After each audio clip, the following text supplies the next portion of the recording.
ახლა გორგასლის 10 ნომერში მეტეოს სახლთან უნდა გადავინაწყოთ.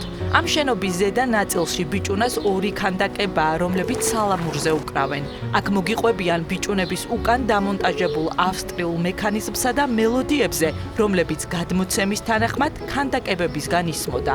ბათუმში არსებობს ლეგენდა, რომ ერთი ბიჭუნა მხოლოდ დარის, ხოლო მეორე ავდარის დროს უკრავდა. ასე ბათუმელები იმას იგებდნენ, თუ როგორი ამინდი იქნებოდა ქალაქში. თუმცა ეს მხოლოდ ლეგენდაა.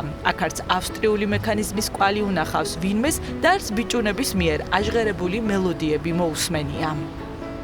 ძველი ბათუმელები გამოდიოდნენ და აკვირდებოდნენ თურმე საინტერესოა დღეს რომელი ბიჭუნა აჟღერებს სალამურს და ეს გადაწყვეტს დარი იქნება თუ ავდარი. ეს კვლევარები, რომლებიც იყვნენ, ასე რომ მაგალითად ბიძინა აფხაზავა ამბობს, რომ არანაირი კვალი იქ ავსტრიული მექანიზმის არ იყო, მაგრამ იმდენად მოსწონს ეს იდეა და მითი ბათუმელებს, რომ ვერ დააჯერებთ, ვერაფერს ვერ გადაარწმუნებთ. აჟღერებული არავის არ ახსოვს. ჩვენს მეხსიერებაში არ ყოფილა.